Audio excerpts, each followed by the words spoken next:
Bueno, estamos en presencia con Mauro Zaccaria, otro de los grandes protagonistas de Dos Vidas y un Camino. Mauro, muchísimas gracias por aceptar.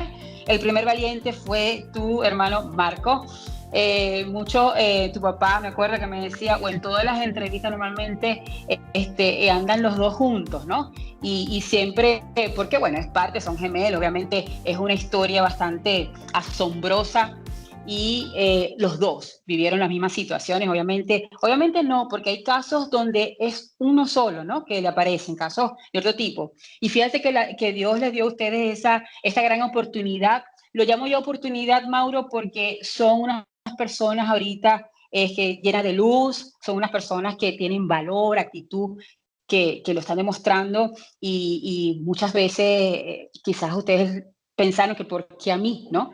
Pero resulta ser que son unos maestros de vida. Pero eso no lo voy a decir yo. Yo me adelanté por lo que dijo tu hermano. Tú eres Mauro, son gemelos, pero tienen un camino distinto. Por eso es que me tomé la tarea de entrevistarlos a cada uno aparte. Y las personas que lleguen a sus conclusiones, y por supuesto, cada uno tiene esa esencia que lo están demostrando con actos o comportamientos quizás similares en términos generales, pero el sentir es otro. Por eso que, Mauro, yo quiero que tú adelantes o nos digas cuándo tú llegaste a estar consciente realmente de este síndrome. Porque es verdad que no solo que estuvieron conscientes, no, lo sintieron, porque el tipo de síndrome, la sintomatología obviamente no se puede tapar. Es una sintomatología bastante eh, trabajosa, ¿no? En el tratamiento, en lo que sufrieron, ¿no? El tipo de sintomatología. Pero de eso no vamos a hablar, ya eso habló tu papá. Yo quiero, eres tú. Cuando tú te sentiste, Mauro, consciente de que realmente estás pasando por un momento de descubrimiento de un estilo de vida que tú mirabas, me imagino, a las demás personas y tú dices, bueno, pero yo no puedo hacerlo por ahora. ¿Cuándo? ¿Cuándo llegaste a esa conciencia? Adelante, Mauro. Bueno, muchísimas gracias por permitirme estar aquí contigo. De verdad que es una oportunidad poder contar esta versión, ¿no? Mi papá contó, redactó el libro en primera persona, pero sí es cierto que en cierto modo Marco y yo fuimos quienes vivimos muchas de las cosas, ¿no? Básicamente nosotros nos empezamos a dar cuenta, puedo decir, en la etapa de la culminación de la primaria, porque antes de todo eso era una etapa de operaciones, era una época de, estábamos muy chiquitos, o sea, mi entorno era mi familia y doctores y Marco y más nada, ¿no? Cuando empezamos a tener un poquito de vida social, sí nos empezamos a dar cuenta que teníamos ciertas limitaciones físicas, porque ¿qué pasa? Que luego de las operaciones nosotros, te pongo un ejemplo, ¿no? No sé, la famosa caimana de fútbol, ¿ok?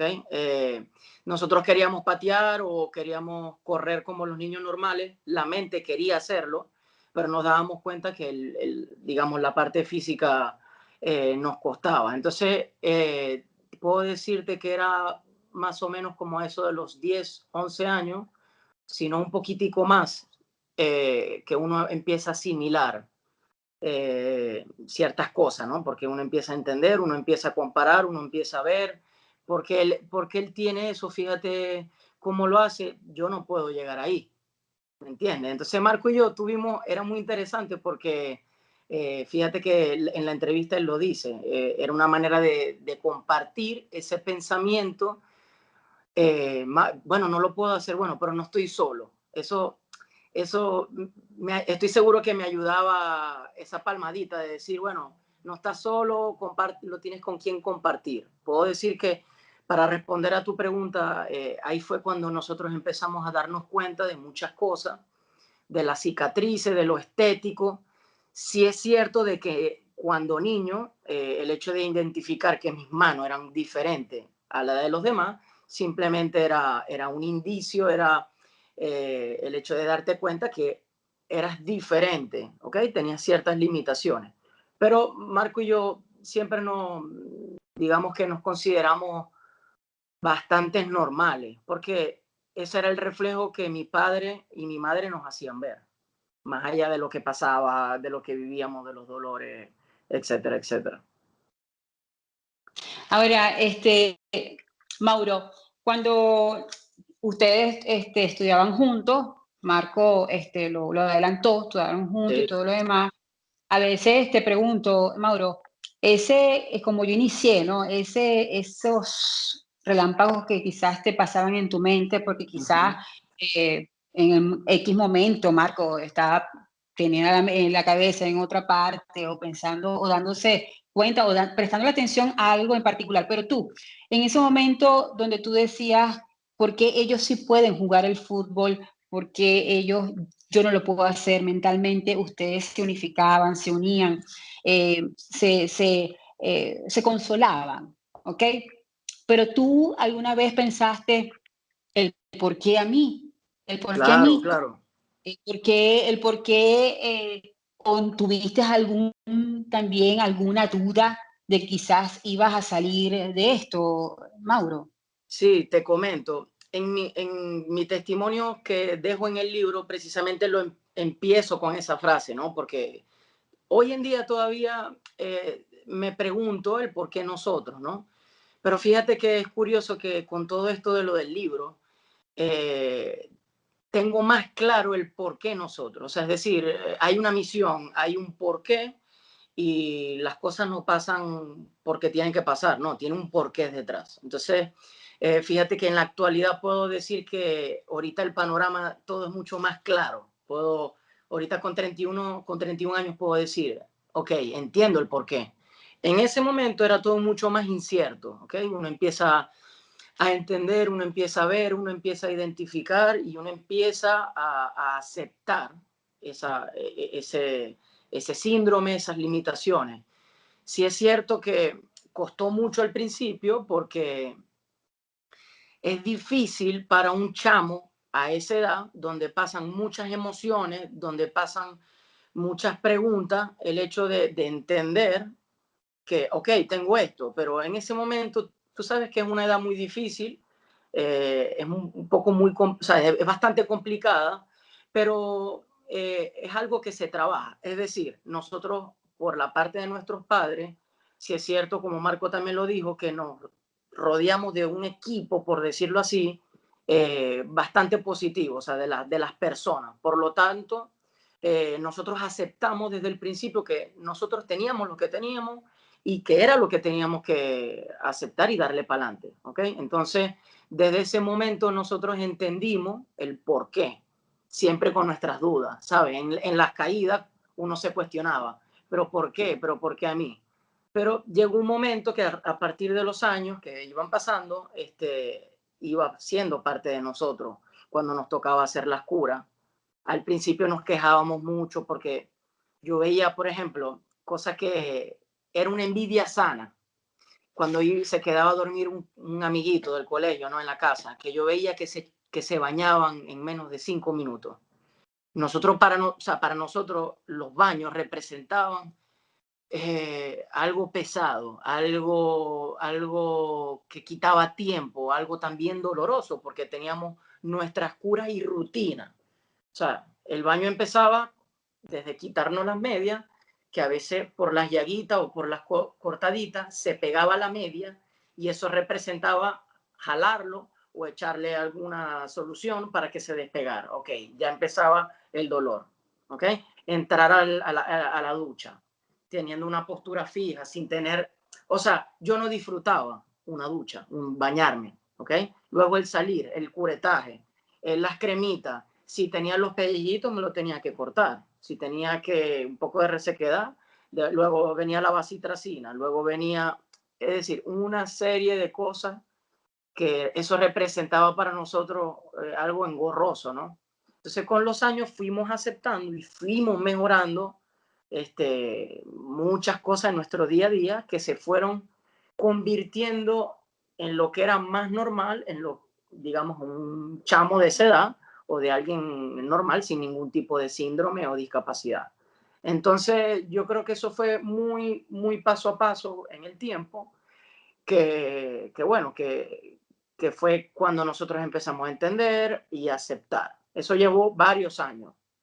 Y la verdad que, bueno, fue bastante interesante y ahorita puedo decir, cónchale, fui evolucionando en cuanto a comportamiento y a madurez de cómo asimilé lo que teníamos, porque no fue fácil, la verdad, no fue nada fácil. Pero siempre con Marcos trabajamos muy en equipo, desde los pequeños detalles, ¿no?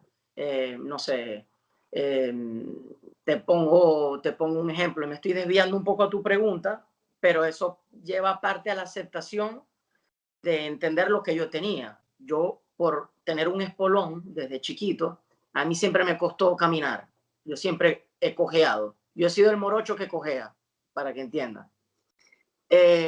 Yo siempre adapté o me exigía a tener caminatas lo más normales posible o tratar de disimular el cojeo. Entonces me iba exigiendo, me iba exigiendo, me iba exigiendo y con el tiempo llegaban plantillas nuevas, llegaba cosas que ayudaban a que ese dolor disminuyera y ahí entraba también la aceptación de que yo me iba sintiendo una persona cada vez más normal. ¿Me entiendes? Era todo, es muy divertido, ahorita lo puedo decir, pero en ese momento puedo decir que fue desafiante, esa es la palabra. Eso es, esa es la palabra literal. Sí. Ahora, Mauro, una pregunta. A la hora de tomar la decisión de quién se bañaba primero, ¿quién era el primero? Dependía, porque o sea, nosotros teníamos nuestros rituales, como te digo, ¿no? Acuérdate que el fallo de nosotros es la reproducción digamos, de la queratina. Casi siempre se bañaba primero el que le tocaba cortarse, digamos, las costricas o hacerse el mayor curetaje que tomara más tiempo. Entonces ese era el primero que se metía a bañar, ¿ok? Pero dependía. Había veces que claramente uno hey, me meto a bañar yo, pero eso fue dependiendo, ¿no? Eso también compartíamos cuartos. Sí, te lo pregunto, Mauro, porque fíjate que tú fijaste el baño, ¿no? Fijaste el baño Sí, evidentemente porque es lo que te causó más trauma sí, y es sí, algo que es natural, es algo que es natural. Fíjate que las personas lo van a comparar. Marco no nombró para nada el baño, ¿no? claro. Fíjate, pero aquí marcó. Por eso es que por separados tienen su esencia, Mauro, y eso lo agradezco, darme esa oportunidad. Ahora, Marco, fíjate que tú estás describiendo que se te metía, o sea, se te pegaban los hilitos de la media en las heridas, Ajá, ¿ok? eso es Entonces, al correcto. despegártela, obviamente, el sufrimiento, del dolor, el fastidio, la molestia. Ahora te pregunto, vamos a tomar ese símil en la vida.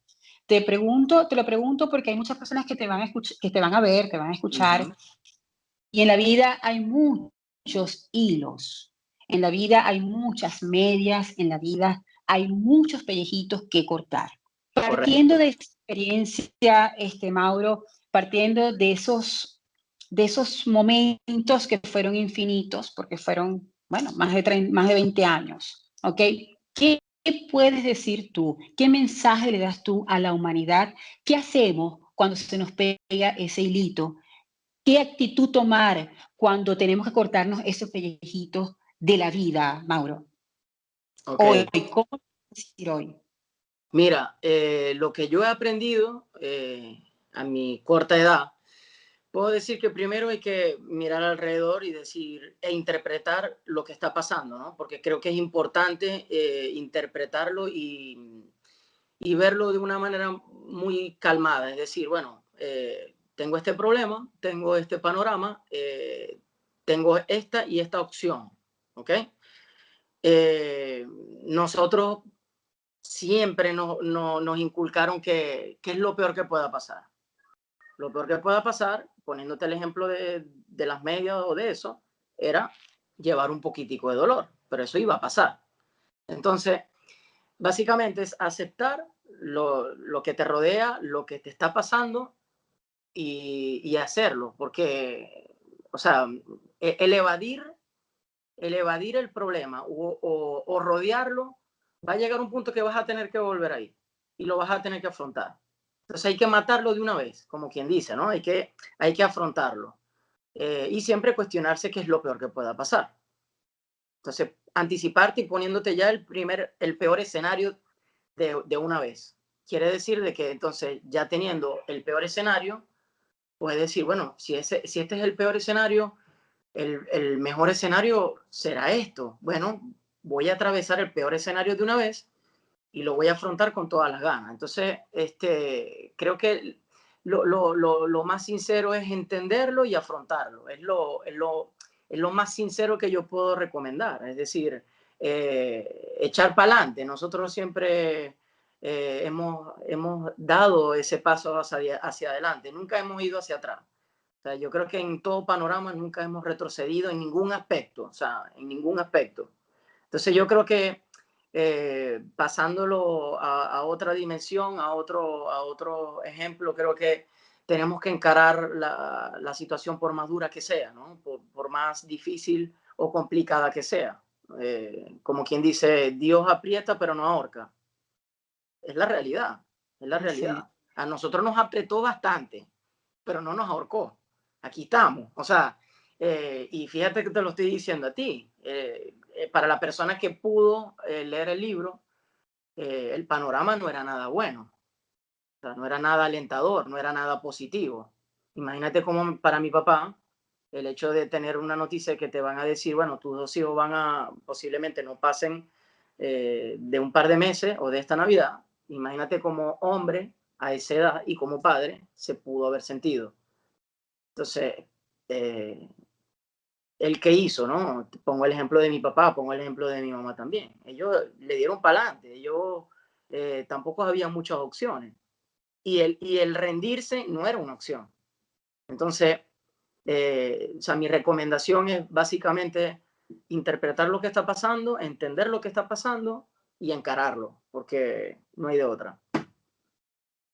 Qué Eso, bueno, eso es lo que quiero. así, Mauro. Sí, Totalmente cierto, estoy de acuerdo contigo. Mauro, tuviste más de 120 operaciones. correcto. Antes de cada operación, ¿qué te pasaba por esa mente?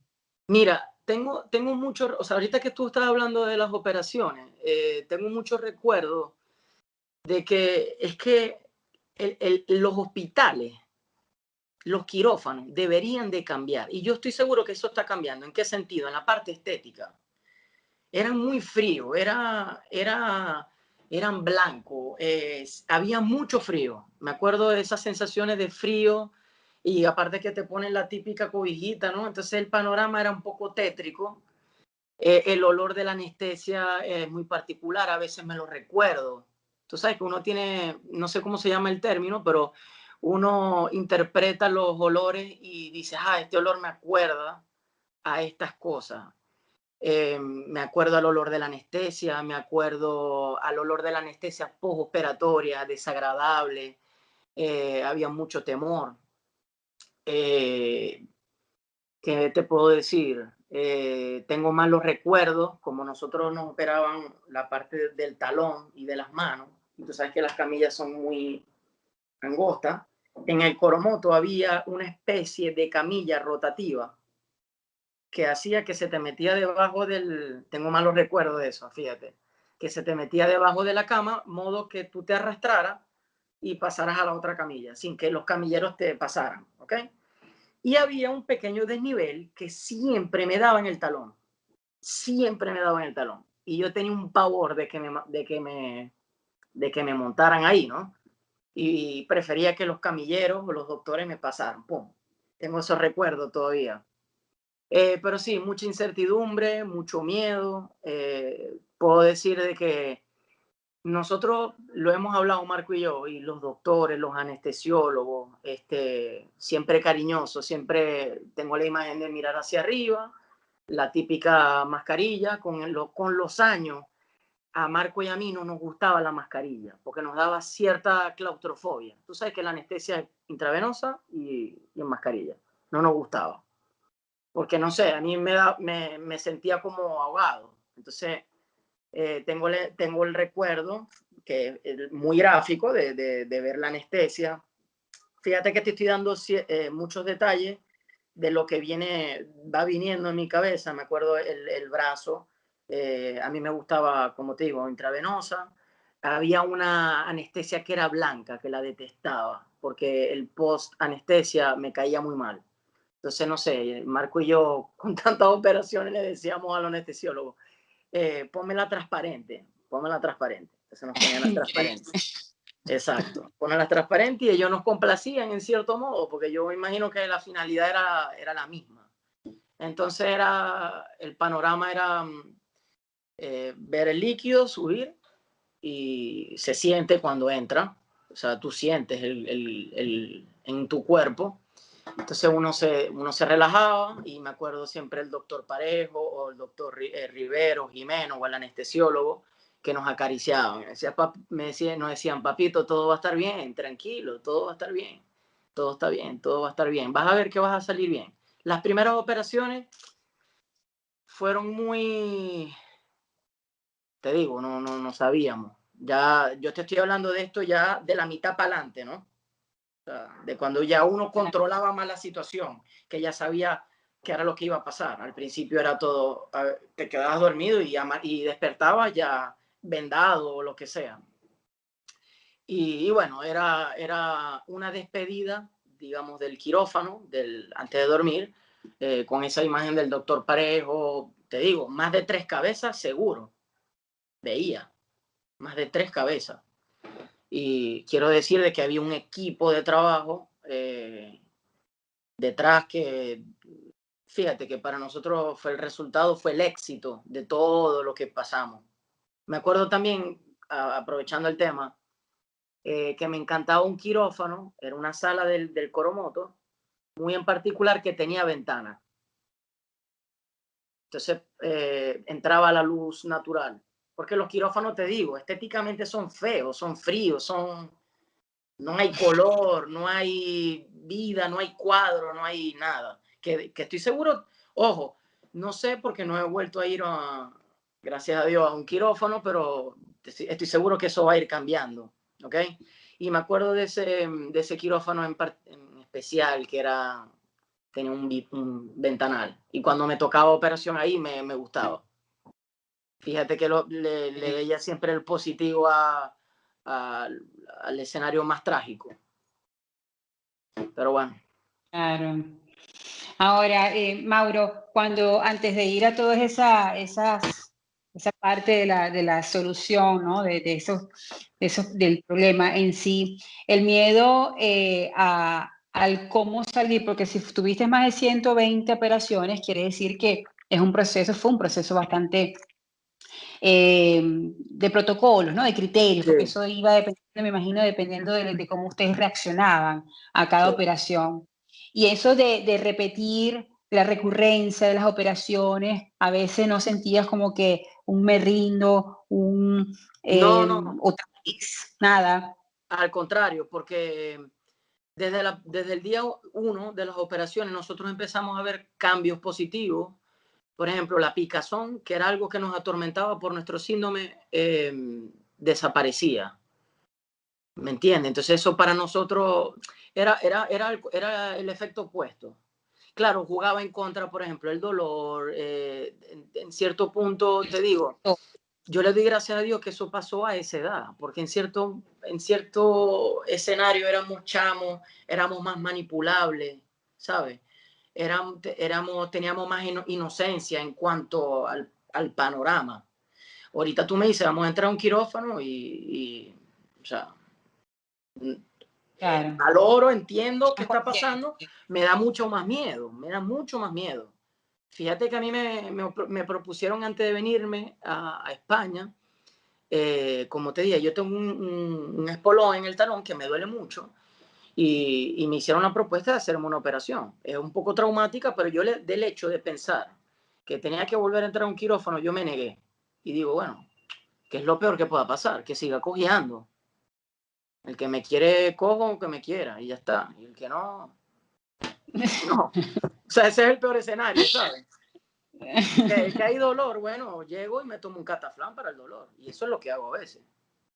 Me acuesto y se me quita el dolor. O sea, te digo, hay que buscarle la vuelta, hay que entender lo que está pasando y, ok, ¿cuál es la solución? Bueno, me tomo un cataflán. ¿Cuál es la otra solución? Camino menos. O sea, buscarle la vuelta de una manera positiva. Imagínate que yo me eche aquí y digo, el talón, el talón. No. Sí. Si eso no me lo va a quitar nadie. O sea, esto va a estar de por vida, ¿sabes? Seré un viejito cojo, no me importa. Te adapta. Mauro, cuando tú siempre, todo niño, toda persona, ¿no? Se tiene como que un panorama de lo que qué quiere ser cuando sea grande, ¿no? ¿Cuál es mi proyecto de vida? ¿Cuál fue tu proyecto de vida, Mauro? ¿Cuál fue? Viene todo este escenario, ¿cuál fue tu proyecto de vida? O sea, yo cuando sea grande quiero hacer esto, quiero ser esto. ¿Qué fue lo que te pensaste? Mira, es buena tu pregunta porque me la cuestioné muchas veces. ¿Ok? Cuando uno se proyecta a futuro, uno siempre quiere, uno se proyecta con algo positivo, con un éxito, con bienestar, abundancia y prosperidad, siempre, ¿no? Con el tiempo logré entender que el éxito es relativo, o sea, es decir, yo lo dije en un live que hicimos hace poco, que el éxito es relativo, o sea, siempre nos han hecho ver que el éxito es la persona que llega a ser el manager executive de la multinacional que gana. El éxito es relativo, o sea, el éxito, yo puedo decir que tengo una vida exitosa, o sea, puedo decir que tengo éxito en mi vida, puedo decir que tengo salud, puedo decir que, o sea, como estoy ahorita, era lo que yo me proyectaba a hacer cuando tenía 15 años, ¿sabes? O sea, independientemente lo que tenga o no tenga en bienes materiales o de personas que me rodean. O sea, eso es relativo, te digo. Pero sí me proyectaba porque como carecía de salud, como carecía de cierta personalidad, como carecía de ciertas cosas que puede hacer una persona normal, para mí ese era el Mauro que yo quería ser. Ahí yo quería llegar, ¿ok? Y yo hoy en día puedo decir que yo lo he logrado, ¿ok? Capaz, tú ahorita me preguntas, Mauro, ¿cómo te ves en 10 años? Bueno, yo en 10 años te puedo decir que me puedo ver portando nuestra experiencia, compartiendo nuestra experiencia, porque como te dije, o sea, yo no decidí tener esto. Si a mí me hubiesen puesto la opción, obviamente te digo, mira, yo no hubiese querido tener esto, claramente. Nadie quiere tener algo malo, pero ya que lo tengo, quiero que esto deje un valor agregado y sea de inspiración muy humilde de mi parte para el que lo necesite. O sea, ¿cómo surgí? ¿Cómo aprendí a hacer ciertas cosas? Bueno, con ganas, con buena actitud, con siempre positivismo, con cosas y rodearte de gente positiva. Yo en 10 años me veo siempre tratando de ayudar, buscar la manera de dar un valor agregado, que creo que yo hemos tenido el mejor ejemplo que son mis padres y mi madre. Creo que ellos han sido nuestros profesores, ¿sabes? Y siempre uno trata de inspirarse en alguien. Esa inspiración es mi padre y mi mamá. O sea, yo voy a tratar de ser mi padre, yo voy a tratar de ser mi mamá. Yo quiero llegar así, ¿ok? Entonces creo que eh, me veo así, me veo una persona de bien, me veo, el éxito, te digo, es relativo. O sea, el éxito depende de cada quien. Tú puedes tener Sí.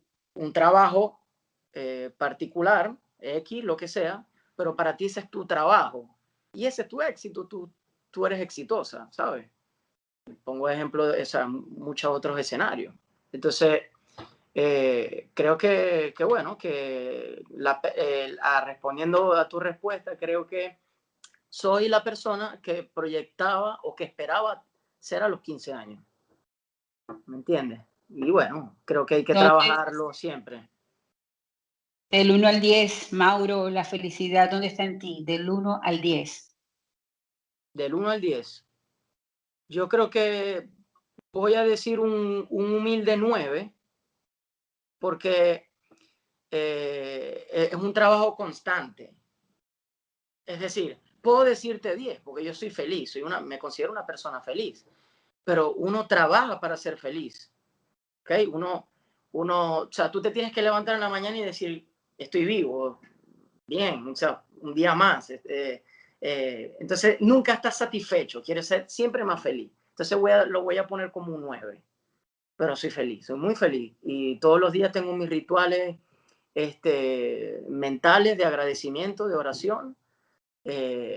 Y siempre trato de repetirme cosas positivas para programar mi mente a atraer y a pensar cosas positivas. Y eso a raíz del tiempo te va a conllevar a siempre ir optimizando esa felicidad, con todos sus bajones, sus altos, sus bajos. Así Ahí que es donde quería llegar, ahí es donde quería llegar, en esos bajones que es normal de la vida, sí, eso es con síndrome, sin síndrome, es normal, es parte de la vida. En esos bajones, Mauro, ¿con quién te agarrabas? ¿De quién te atabas? ¿Con quién ¿con quién me le sostenía? drenabas esos miedos? Sí. Bueno, siempre con Marco. O sea, Marco, para mí, como él dijo en la entrevista, éramos uno. O sea, éramos dos personas, pero éramos uno. Entonces yo creo que Marco fue mi soporte.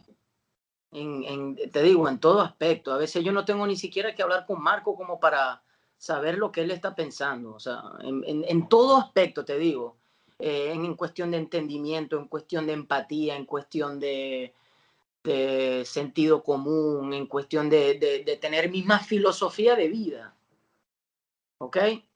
O sea, es que Marco y yo a veces lo hablamos, si no tuviésemos ciertas limitaciones, o sea, digo, física, yo me hubiese comido el mundo, yo hubiese sido, qué sé yo, hecho algún deporte más extremo, muchas otras cosas. Marco y yo, se puede decir que cuando nos unimos, por más bajón que sea el momento, es que claro, cuando tú llevas palo mucho tiempo, cuando tú llevas muchas cosas negativas, el peor escenario ya lo viste. Entonces, hay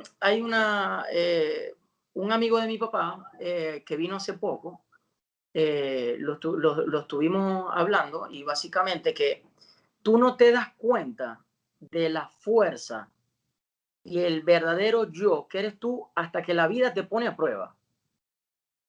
¿Ok? Tú dices, yo no sería capaz de hacer eso, yo no sé qué haría yo, o sea, cómo afrontaría esa situación. Pero mentira, porque cuando te pasa algo muy negativo, que en ese caso a nosotros nos pasó, tú, tú te das cuenta de la verdadera capacidad que tienes tú para afrontar esas cosas. Y te asombra de lo que has logrado o de lo que puedes lograr. ¿Me entiendes? Entonces, es verdaderamente especial y asombroso. Claramente eso va de la mano con la autoestima. Cuando tú ves que tú lo puedes lograr, tú dices, Mauro, lo pudiste hacer, por más difícil que sea. Entonces, Marco y yo cuando estamos juntos, eso es que es fenomenal, porque positivismo siempre. Es más, no hablamos te digo, te soy sincero, no hablamos de cosas negativas, casi nunca. O sea, casi nunca, de verdad. Qué Casi. bueno, Mauro, qué gran enseñanza. Y obviamente eso es lo que reflejan con las demás personas o con el círculo que les rodea. Sin duda alguna, es muy, muy seguro que esto pase. Mauro, cuando imagínate que estés, porque ya estás en camino a eso, está en camino a eso, este libro ha llegado en poco tiempo de apenas ser ya expuesto a varias manos, ¿no? A varias familias, a varias cabezas, varios mundos que quizás veían de una manera la vida, y yo pienso que con esos testimonios y con estas entrevistas también creo que van a poner a reflexionar un poquito mejor a las personas o pensarlo más de dos veces a la hora de tomar X decisión o X pensamiento, permitirle a ese pensamiento que se quede allí. Pero imagínate un escenario Ujú. donde estés tú, al cabo de un futuro bastante cercano, diría yo, que estés ya autografiando tus libros. Y una de esas personas es el autor. ¿Qué le dices a ese autor, al autor del libro? ¿qué dedicatoria le escribes a ese libro? A mi padre. Fu, imagínate, es que sí es cierto que mi papá hizo el libro, pero mi papá trabajó de la mano con mi mamá. O sea, mi papá tuvo el don y la habilidad de poder plasmar en un libro, es decir, en algo físico, porque se le da muy bien, la verdad, sin haber estado preparado, ni estudiado, ni nada como escritor, se le da muy bien. Pero el crédito se lo tengo que dar a los dos. Entonces, si le tengo que decir algo al autor, primero es gracias porque eh, hicieron un buen trabajo, hicieron, sí, un excelente trabajo de equipo, ¿ok? Creo que eso es sumamente importante. Eh, y que nada, que ayer mi papá cumplió años y le escribí, si yo tuviese que revivir o volver a nacer en otra vida, yo te volvería a elegir como padre. Lo volvería a hacer sin duda. Porque o sea, me siento muy afortunado, la verdad. Me siento primero contento, afortunado. Y ahorita estoy en una edad donde Marco y yo, con mi papá y con mi mamá, o sea, nos los estamos disfrutando muy bien. Hay temas de conversaciones mucho más profundas, hay un diálogo bonito, ¿sabes? Mi papá nos consulta ya cosas muchas más personales que nos transmite que nuestro punto de vista es muy válido, ¿sabes? Entonces somos muy buenos amigos. Entonces eso a mí me hace sentir muy bien, la verdad. Yo creo que pondría un gracias en mayúscula, y la frase que te digo, ¿no? Que sin duda los volvería a escoger como padre en otra vida. Imagínate grandiosísimas palabras, de verdad que sí. Mauro, cuando ya tú empieces tu etapa de procreación, que vamos a ser testigos de que ese proceso va a ser exitosísimo y yo tengo fe de que voy a ser testigo de eso y lo vamos a plasmar aquí a través de ese canal porque va a ser exitoso ese procedimiento genético. Ya tengan Mauritos o como se llame tu pareja, no sé, yo me quiero meter en la parte Victoria. personal, es muy delicado. Victoria, y le dejes un legado, porque evidentemente ya eso es el legado de tu papá, este libro y por supuesto la vida, las experiencias, las enseñanzas y todo lo que te ha dejado y todavía tiene por qué dejarte, ¿no? Pero ustedes van a escribir otro libro, evidentemente es la historia de ustedes dos, ¿no? Después de. Pero siempre tu papá, tu hijo o tu hija te va a preguntar en algún momento de la vida, papá, ¿qué es la vida? Papá, tengo miedo.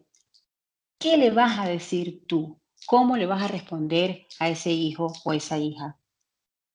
Mira, la vida es un torbellino de cosas buenas y cosas malas, ¿no? Yo creo que eh, hay que entender que lo imperfecto es perfecto también. Es decir, que las cosas malas, o sea, es parte de la vida. O sea, que tenemos que aceptar de que hay cosas malas también, que siempre van a aparecer. Y que esas cosas malas, claro, algo muy, muy malo tampoco es algo bueno, ¿no? Obviamente, una enfermedad terminal o lo que sea, claramente no. Pero sí entender de que esa es la vida, ¿no? Que vamos a tener caminos positivos, caminos negativos y que siempre hay que afrontarlo con la mejor actitud posible. Eh, para mí la vida es simplemente tratar al prójimo eh, siempre con humildad, con una sonrisa este, en la cara, con un hola, saludar a todas las personas sin discriminar. Eh, yo creo que le inculcaría mucho a mis hijos lo que yo no quise vivir teniendo ese síndrome, ¿sabes? Tratar a una persona discapacitada como alguien normal, yo creo que ese valor hay que lo hemos dicho, ¿no? Que tiene que empezar desde casa. O sea, eso tiene que, eh, tenemos que inculcarlo a los chamos, a los niños, tenemos que inculcarle de que todos somos iguales, por más discapacitado que uno sea o lo otro. O sea, yo creo que eso tiene que, hay que hacer un movimiento cultural de conciencia muy fuerte, porque se sigue viendo el tema del bullying en los colegios y eso no debe de seguir. Yo creo que eso es, o sea, la culpa es en casa. Un niño a los 4 o 5 años no puede que tenga maldad, pero es una maldad inocente, ¿no? Capaz de burla, pero el niño tiene que entender que ciertas cosas, que eso tiene que empezar desde casa. Eh, Sin desviarme mucho de tu pregunta, yo creo que es la vida, simplemente la vida es un largo camino, que hay que vivirlo al día a día, al máximo, con la mejor actitud y rodearte de personas positivas. Y definitivamente la vida es la familia. Yo creo que, o sea, tu vida, la vida, lo más importante es la familia. Y yo creo que de ahí sale todo, de ahí se impulsa y de ahí, si tú tienes las bases sólidas, creo que el camino se hace mucho más fácil, ¿sabes? Creo que para mí eso es súper importante.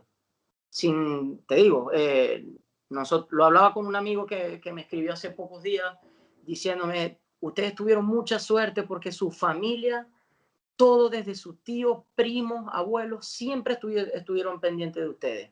Y eso es verdad, eso es verdad. Yo tengo recuerdos desde niño, en la casa siempre había gente, o sea, siempre había alguien. O sea, que no hubo momentos de soledad. Te digo, yo no viví esos episodios en mi casa. Entonces quiero decir de que hay que apoyarse, hay que ayudarse en los momentos difíciles, hay que compartirlo, hay que decir, estoy mal, mira, necesito ayuda, vamos a atacarlo así. Como te digo, interpretar la situación y afrontarlo. No queda de otra, ¿sabes? Es así, es así. Excelente, excelente razonamiento y perspectiva, Mauro. De verdad que te admiro porque tan joven tomas en cuenta esos valores que muchos a tu edad, o casi todos, diría yo que tristemente el valor de la familia no existe.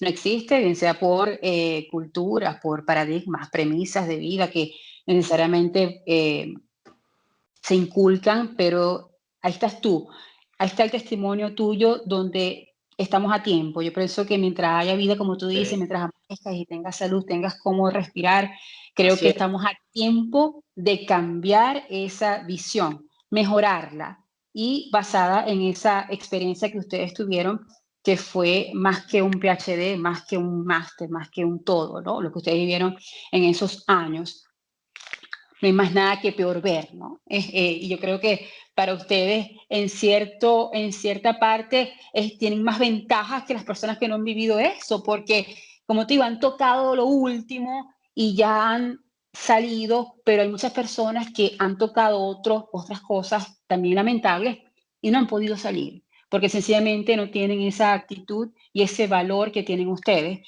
Y yo quiero de nuevo felicitarte porque así como tú, así lo que has hablado, así eres tú, así es Mauro Zacarías, y eso te lo ha hecho simplemente esos días que tuviste y esos momentos que tuviste sacándote esta media, que no se me va a salir de mi mente, como tú describiste el hilo de la media, sacarte de la herida. Hay muchos hilos que normalmente, y la mayoría de las personas se tienen que sacar de la herida, muchos no se lo sacan, otros se quedan ahí, correcto. otros rompen el pie, otros rompen la media y no resuelven. Así que de verdad que te felicito. Yo creo que, no sé si ya tú, yo te lo digo aquí también en público a ti, Mauro, no sé si van por el mismo camino. Yo le propuse, le ofrecí también en mi apoyo incondicional a que hagan, formen esa fundación sin fines de lucro, porque tienen mucho por qué dar.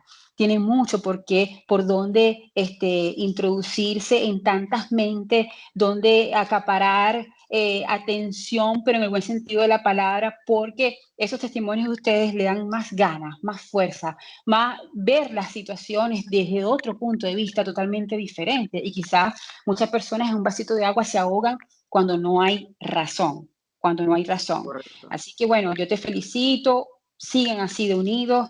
Yo creo que el valor de la familia, lo que te has dicho, estoy segura y yo te doy mi conclusión como periodista, te lo digo. tus papás, como tú lo dijiste, fueron tus maestros, ustedes fueron sus alumnos, pero aprendieron la lección. Sí, sí. Éxito total, Por las porque buenas o por las malas, pero las aprendimos, sí. mira, pero fueron más por las buenas, porque fíjate Sí, que tú ahorita lo estás diciendo sonrientemente, tu hermano Marcos también lo dijo sonrientemente, y esto certifica que ya han superado cualquier tipo de trauma y ahorita lo transmiten como testimonio de vida para dar fuerza y seguir, y ustedes están siguiendo. Tú tienes tu situación en el talón y estás siguiendo. O sea, no hay ningún obstáculo que te paralice, no hay exacto. nada que te paralice. Tú continúas. Así que tú eres otro tipo de maestro que le das a tus papás, que le das a Marco y que le das al mundo entero. Así que bueno, aquí está yo que estoy impresionada porque fui que totalmente lo sabía, diferente a tu gemelo, Marco, y cada uno tiene su toque y esa unión, está esa fuerza, está esa luz que iluminan y van a seguir iluminando al mundo entero. Así que felicito a tus padres Gracias. a través de esta transmisión porque tú fuiste, bueno, ya ustedes tienen más hermanos, pero este caso se cierra contigo, ¿ok? Y mi conclusión es de felicitarlos porque hicieron un trabajo intachable. Muchas A una gracias. próxima oportunidad seguramente, Mauro, muchísimas gracias por aceptar esta invitación. Tengo el canal a disposición para todos ustedes y Muchas estamos gracias. abiertos para seguir dándole más, porque este dos mundos, dos vidas y un camino va a llevarse el mundo, va a llevarse el mundo. Amén, Y amén.